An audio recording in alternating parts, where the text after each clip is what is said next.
પછી આત્મા સાથે શું થાય છે? ગરુડ પુરાણમાં વર્ણવાયેલા રહસ્ય ગુજરાતી વાતો.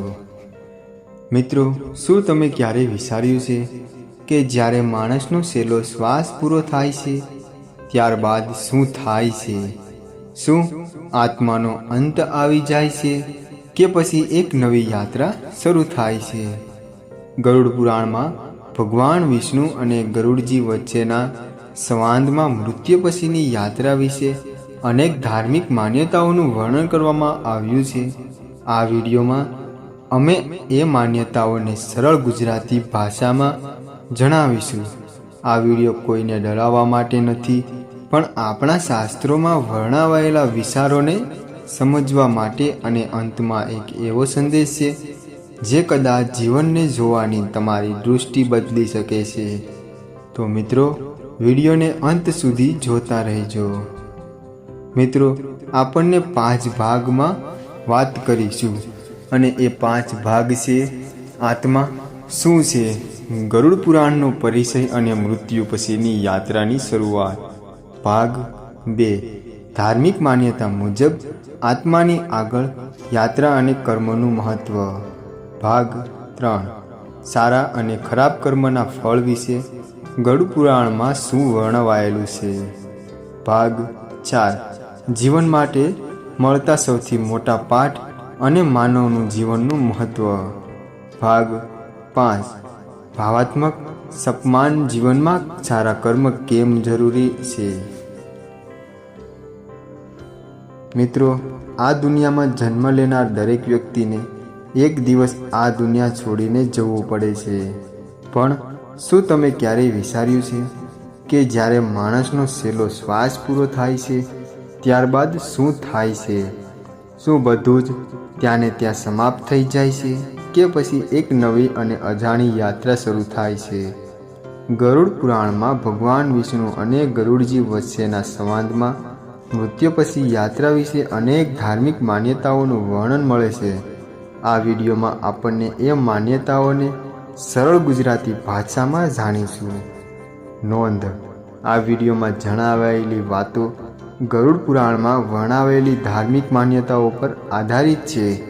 અલગ અલગ પરંપરાઓમાં અલગ માન્યતાઓમાં હોઈ શકે છે. તો મિત્રો, વિડીયોને અંત સુધી જોતા રહેજો, કારણ કે અંતમાં એક એવો સંદેશ, એવો જીવન પાઠ છે જે કદાચ તમારા જીવનને નવી દિશા આપી શકે છે. ભાગ 1, આત્મા શું છે? આપણના સનાતન ધર્મમાં શરીરને નવવંશ માનવામાં આવે છે, પરંતુ આત્માને શાંતવન માનવામાં આવે છે. ભગવદ્ ગીતામાં પણ એવો ભાવ વ્યક્ત થાય છે કે આત્માનો ન તો જન્મ થાય છે અને ન તો તેનો નાશ થાય છે. શરીર બદલાય છે, પરંતુ આત્માની યાત્રા આગળ વધે છે. આ કારણે ધાર્મિક ઘણા ગ્રંથોમાં જીવનને એક યાત્રા તરીકે સમજવામાં આવ્યું છે. ગરુડ પુરાણ શું છે? મિત્રો, ઘણા લોકો ગરુડ પુરાણના નામ સાંભળે છે, પરંતુ તેની સાચી ઓળખ બહુ ઓછા લોકોને ખબર હોય છે. ગરુડ પુરાણ 18 મહાપુરાણોમાંથી એક માનવામાં આવે છે. તેમાં જીવન, ધર્મ, દાન, કર્મ અને મૃત્યુ પછીના યાત્રા વિશે ધાર્મિક વર્ણન મળે છે. આ ગ્રંથમાં ભગવાન વિષ્ણુ પોતાના વાહન ગરુડજીને જીવન અને મૃત્યુના અનેક રહસ્યો સમજાવે છે. મૃત્યુનો ક્ષણ. ધાર્મિક માન્યતાઓ મુજબ અનુસાર જ્યારે વ્યક્તિનો જીવ પ્રવાસમાં પૂર્ણ થાય છે ત્યારે આત્મા શરીરનો ત્યાગ કરે છે. આ સમયે પરિવારજનોને સૌથી મોટું દુઃખ થાય છે, કારણ કે શરીર સામે હોય છે પણ જીવનની ચેતના હવે એમાં રહેતી નથી. આ ક્ષણ આપણને યાદ અપાવે છે કે જીવનની સૌથી કિંમતી વસ્તુ ધન નહીં, પણ સમય અને સાચા સંબંધો છે. જીવનનો પહેલો પાઠ. મિત્રો, આપણે ઘણીવાર ક્રોધ, અહંકાર અને નાની નાની વાતોમાં આખું જીવન પસાર કરી દઈએ છીએ, પણ મૃત્યુનો વિચાર આપણને એક જ વાત શીખવે છે કે આપણને દરેક દિવસ સારા કાર્યો અને સારા વિચાર અને પરિવાર સાથે પ્રેમથી જીવવા માટે મળેલી એક તક કોઈ પણ વ્યક્તિને કેટલો સમય સુધી જીવવે છે તે કોઈ જાણતું નથી, પરંતુ કેવી રીતે જીવવું તેનો નિર્ણય દરેક વ્યક્તિ પાસે પોતે કરી શકે છે. ભાગ 1નો અંત. મિત્રો, આ તો માત્ર શરૂઆત હતી. ભાગ 2માં આપણને જાણીશું આત્માની યાત્રા વિશે. ગરુડ પુરાણમાં શું વર્ણન મળે છે, કર્મનું મહત્વ શું માનવામાં આવ્યું છે, અને શા માટે સારા કર્મોને જીવનમાં સૌથી મોટું ધન કહેવાય છે. તો મિત્રો, આગળનો ભાગ ચૂકશો નહીં. હરિ ઓમ તત્સત. મૃત્યુ પછી આત્મા સાથે શું થાય છે? ભાગ 2. મિત્રો, ભાગ 1માં આપણને જાણ્યું છે કે સનાતન ધર્મને આત્માને સાંત્વન માનવામાં આવે છે અને ગરુડ પુરાણમાં મૃત્યુ પછીની યાત્રાનું વર્ણન કરવામાં આવ્યું છે. હવે પ્રશ્ન એ છે, મૃત્યુ પછી આત્માની યાત્રા એવી રીતે શરૂ થાય છે? ગરુડ પુરાણમાં વર્ણવાયેલી ધાર્મિક માન્યતાઓ અનુસાર જ્યારે આત્મા શરીરનો ત્યાગ કરે છે ત્યારે જ તેના જીવનભરના કર્મો મહત્વની શરૂઆત થાય છે. અહીં એક વાત ખૂબ મહત્વની છે, ભગવાન કોઈની સાથે પક્ષપાત કરતા નથી. ધાર્મિક માન્યતા મુજબ દરેક વ્યક્તિ પોતાના કર્મોનું જ ફળ મળે છે. કર્મનું મહત્વ.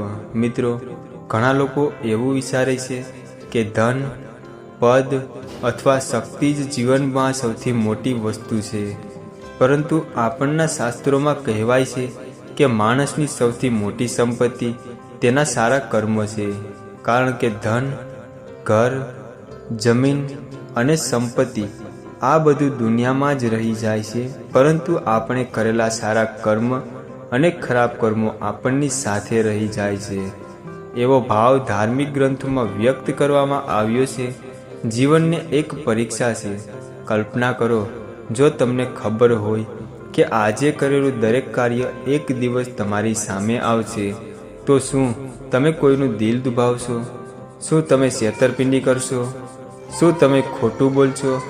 કદાચ નહીં. આ જ કારણે આપણા વડીલો કહેતા, કર્મ કરતા પહેલાં 2 વાર વિચારવું, કારણ કે દરેક કર્મ એક દિવસ પરિણામ જરૂર આપે છે. એક પ્રેરણાદાયક કથા. એક ગામમાં 2 મિત્રો રહેતા હતા. એક ખૂબ ધનિક હતો અને બીજો સામાન્ય જીવન જીવતો હતો. ધનિક માણસ ઘણું દાન કરતો, પણ લોકો સામે દેખાડો પણ કરતો.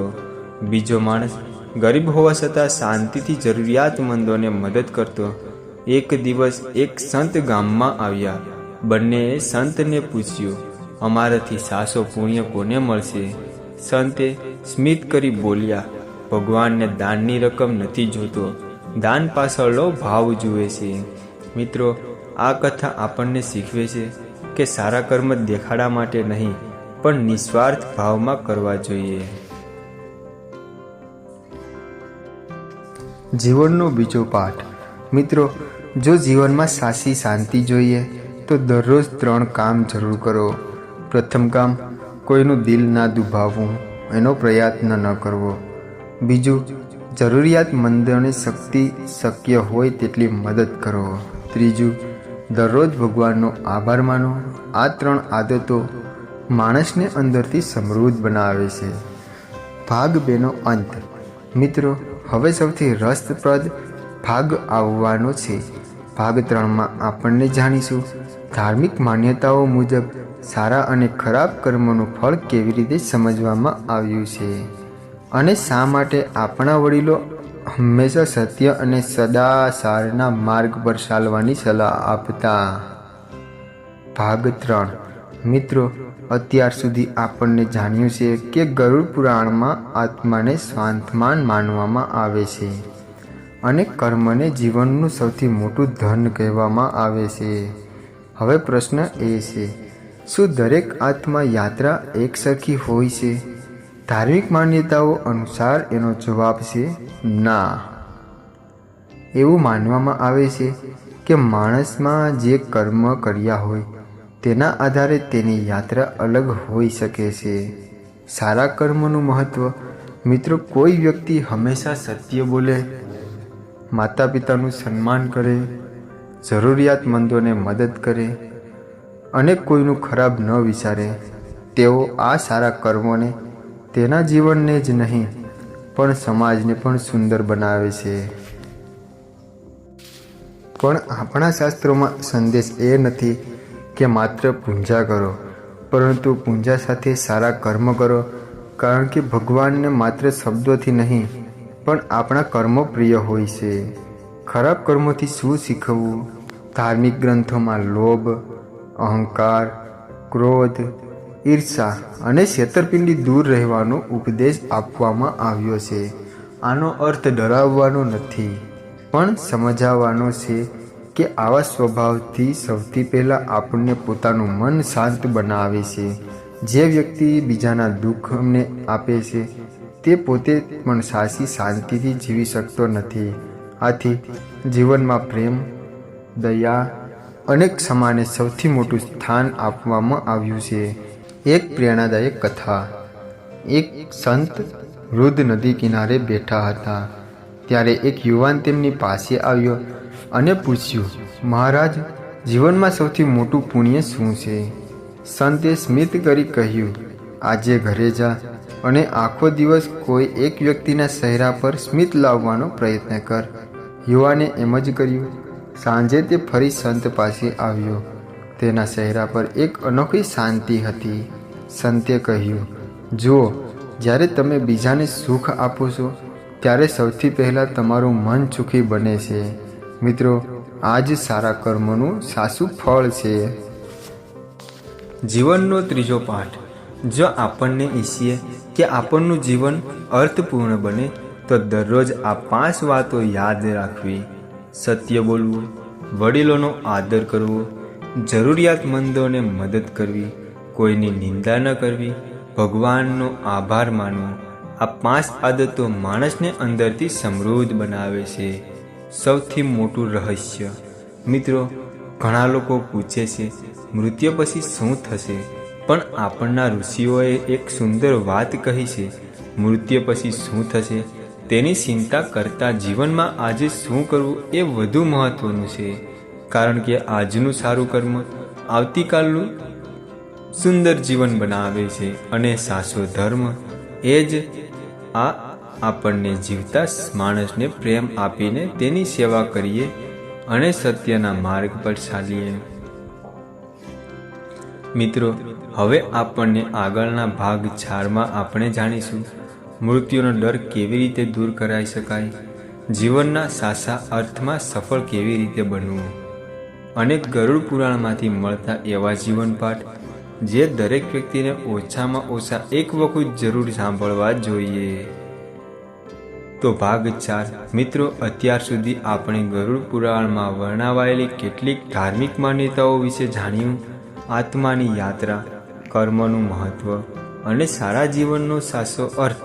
હવે એક એવો પ્રશ્ન જે લગભગ દરેક વ્યક્તિના મનમાં આવે છે, શું મૃત્યુથી ડરવું જોઈએ? મૃત્યુનો ડર કેમ લાગે છે? મિત્રો, મૃત્યુનો ડર મોટાભાગે અજ્ઞાનમાંથી જન્મ લે છે. આપણે નથી જાણતા આગળ શું થશે, એટલા માટે ભય ઊભો થાય છે. પણ આપણા ઋષિમુનિઓ કહેતા, જે વ્યક્તિ સત્ય, કરુણા અને ધર્મના માર્ગ પર ચાલે છે તેને ભય ઓછો રહે છે, કારણ કે તેનું અંતરાત્મા શાંત હોય છે. જીવનને સફળ કેવી રીતે બનાવવું? ઘણા લોકો પૂછે છે, સફળ જીવન એટલે શું? મોટું ઘર, ઘણા પૈસા, મોટી ગાડી, આ બધું સુખ આપી શકે પણ મનની શાંતિ ખરીદી શકતું નથી. આપણા ગ્રંથો કહે છે, સફળ જીવન એ છે જ્યાં માણસ સત્ય બોલે, માતા પિતાનો આદર કરે, બીજાને દુઃખ ન પહોંચાડે અને પોતાના કર્મો પ્રામાણિકથી કરે. એક પ્રેરણાદાયક કથા. એક રાજા ખૂબ ધનિક હતો. તેની પાસે બધું હતું પણ શાંતિ નહોતી. એક દિવસ તેણે એક સંતને પૂછ્યું, મને સાચી ખુશી ક્યાં મળશે? સંતે જવાબ આપ્યો, જ્યાં સ્વાર્થ સમાપ્ત થાય ત્યાં સાચી ખુશી શરૂઆત થાય છે. રાજાએ પૂછ્યું, એ કેવી રીતે? સંત બોલ્યા, દરરોજ કોઈ એક વ્યક્તિનું ભલું કરવાનું શરૂ કરો. બદલામાં કંઈ આક્ષેપ ન રાખશો. થોડા મહિનાઓ પછી રાજા ફરી મળવા આવ્યા. આ વખતે તેના ચહેરા પર શાંતિ હતી. મિત્રો, આ કથાનો અર્થ એ છે કે ખુશી મેળવવાનો સૌથી સરળ રસ્તો બીજાને ખુશ કરવાનો છે. ગરુડ પુરાણમાં મુખ્ય સંદેશ. મિત્રો, ઘણા લોકો ગરુડ પુરાણને માત્ર મૃત્યુ સાથે જોડે છે, પરંતુ તેનો એક મોટો સંદેશ જીવતા માણસને સારું જીવન જીવવું, સત્ય બોલવું, દાન કરવું, ક્ષમા રાખવી અને દરેક જીવન પ્રત્યે દયા રાખવી આ જ સાચી ભક્તિ છે. જીવનનો ચોથો પાઠ. યાદ રાખજો મિત્રો, આપણે અહીં કાયમ રહેવાના નથી, પણ આપણા સારા કર્મ, સારો સ્વભાવ અને લોકોમાં દિલ છોડી ગયેલ પ્રેમ લાંબા સમય સુધી યાદ રહે છે. એટલા માટે દરેક દિવસને છેલ્લા દિવસ સમજીને પણ સૌથી સુંદર દિવસ સમજીને જીવો. ભાગ 4નો અંત. મિત્રો, હવે આપણે આવી રહ્યા છીએ આ એક શ્રેણીઓનો સૌથી મહત્વપૂર્ણ અને ભાવાત્મક ભાગ. ભાગ 5માં આપણે જાણીશું જીવનનો સૌથી મોટો સત્ય. મૃત્યુ પહેલાં દરેક વ્યક્તિએ શું સમજવું જોઈએ અને એક એવું અંતિમ જીવન પાઠ જે કદાચ તમારા વિચારોને હંમેશા માટે બદલી શકે છે. ભાગ 5 અંતિમ ભાગમાં મિત્રો, અત્યાર સુધી આપણે ગરુડ પુરાણમાં વર્ણવાયેલી કેટલીક ધાર્મિક માન્યતાઓ મુજબ જાણ્યું છે કે આત્મા, કર્મ, જીવનનું મહત્વ અને સારા કર્મોનું સાચું મૂલ્ય. હવે આ આખા વિડીયોમાં સૌથી મહત્વપૂર્ણ સંદેશ જાણીએ. જીવનનો સૌથી મોટો સત્ય. મિત્રો, આ દુનિયામાં કોઈ પણ વ્યક્તિ ખાલી હાથે જ આવે છે અને એક દિવસ ખાલી હાથે જ ચાલ્યો જાય છે. કોઈ પોતાનું ઘર, પોતાનું ધન અથવા સંપત્તિ સાથે લઈ જવાનું નથી. જો કોઈ યાદ રહે છે તો માત્ર આપણા સારા કર્મ અને આપણો પ્રેમ અને લોકોના હૃદયમાં આપણી સારી યાદો. મૃત્યુ પહેલાં શું સમજવું જોઈએ? ઘણા લોકો આખું જીવન ધન કમાવામાં પસાર કરી દે છે, પરંતુ પરિવાર સાથે 2 ક્ષણ બેસવાનો સમય કાઢતા નથી. માતા પિતાને પ્રેમથી મળતા નથી, બાળકો સાથે હસતા નથી. મિત્રો, જીવનનું સાચું સુખ મોંઘી વસ્તુઓમાં નથી, પરંતુ સારા સંબંધોમાં છે. આથી આજથી જ નક્કી કરો કે દરેક ક્ષણ થોડો સમય પરિવાર સાથે જરૂર કાઢશો. ગરુડ પુરાણમાં મળતો સૌથી મોટો જીવન પાઠ. ધાર્મિક માન્યતાઓ મુજબ સંદેશ એ નથી કે મૃત્યુથી ડરવું જોઈએ, પરંતુ જીવતા જીવને સાર્થક બનાવવું. દરરોજ એક સારું કાર્ય કરવું, કોઈને દિલ ના દુભાવવું, સત્ય બોલવું, માફ કરવાનું શીખવું અને ભગવાને આપેલા જીવનને માટે કૃતજ્ઞ રહેવું. આજથી સાચી ભક્તિ છે. આજથી આ 5 સંકલ્પ લો. હું ક્યારેય જાણીને કોઈનું ખરાબ નહીં કરું. હું મારા માતા પિતાનો હંમેશા આદર કરીશ. હું દરેકને એક સારું કામ જરૂર કરીશ. હું ક્રોધ કરતાં પ્રેમ પસંદ કરીશ. હું ભગવાનને દરરોજ આભાર માનીશ. મિત્રો, જો આ 5 વાતો જીવનમાં ઉતારી લેશો તો જીવન વધુ શાંત અને વધુ સુંદર અને વધુ અર્થપૂર્ણ બની શકે છે. અંતિમ સંદેશ. મિત્રો, આ વિડીયોમાં જણાવાયેલી વાતો ગરુડ પુરાણમાં વર્ણવાયેલી ધાર્મિક માન્યતાઓ અને ભારતીય પરંપરા આધારિત છે. તેનો હેતુ કોઈને ડરાવવાનો નથી, પરંતુ જીવનમાં સારા વિચારો, સારા કર્મ અને માનવતાનું મહત્વ સમજાવવાનું. યાદ રાખજો, મૃત્યુનો વિચાર આપણને ડરાવવા માટે નથી, પણ દરેક દિવસને વધુ સારો જીવનની જીવવાની પ્રેરણા આપવા માટે છે. મિત્રો, તમને આ જે વિડીયો પસંદ આવ્યો હોય તો વિડીયોને લાઈક જરૂર કરજો, તમારા પરિવાર અને મિત્રો સાથે શેર કરજો અને આવી જ ગુજરાતી ધાર્મિક કથાઓ અને ગરુડ પુરાણમાં વર્ણવાયેલી વાસ્તુ ટીપ અને જીવનમાં ઉપયોગી આવે એવી અમારી ચેનલ વાસ્તુ કથાને સબસ્ક્રાઈબ કરવાનું ભૂલશો નહીં. કોમેન્ટમાં લખજો હરિઓમ કૃષ્ણ અથવા જય શ્રી હરિ. ફરી મળીશું એક નવા જ્ઞાનવર્ધક અને જીવનની નવી દિશા આપતા વિડીયોમાં. જય શ્રી કૃષ્ણ.